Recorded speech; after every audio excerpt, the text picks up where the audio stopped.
আসসালামু আলাইকুম। একটা বিষয় নিয়ে আপনারা ইদানিং আমাদেরকে অনেক কল করতেছেন, সেটা হলো যে, যে ১২,০০০ রিয়াল অথবা ৬২,০০০ রিনিউর জন্যে এই ফিসটা কি গভর্নমেন্ট মওকুফ করে দিছে কিনা? তো আসলে এখানে মিনিস্ট্রি অফ ইনভেস্টমেন্ট এরকম কোনো কিছু অ্যানাউন্স করে নাই যে ১২,০০০ রিয়াল অথবা যে ৬২,০০০ রিয়াল এটা মাফ হয়ে গেছে। তো আমরা উনাদের সাথে যোগাযোগ করার পরে উনারা বলল যে সিস্টেম ডাউনের কারণে এদের ইনভয়েস গুলো এখন আসতেছে না। তো হয়তো নতুন সিস্টেম অনুযায়ী ইনভয়েস গুলো পরে আসবে। পরবর্তীতে পে করতে হবে।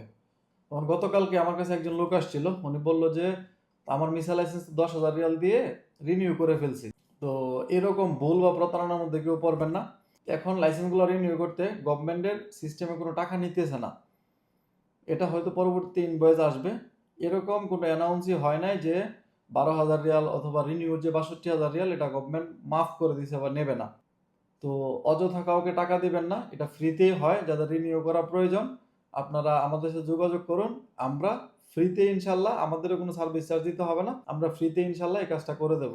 আর যারা নতুন লাইসেন্স বানাইতেছেন, তো তাদেরকে আমরা বলব অবশ্যই যাদের কাছ থেকে বা যে জায়গা থেকে লাইসেন্স বানাইতেছেন, আপনারা চেক করে নেবেন যে আপনাদের যে ১২,০০০ রিয়াল পেমেন্ট ছিল ওইটা কি পেমেন্ট করা হইছে কিনা।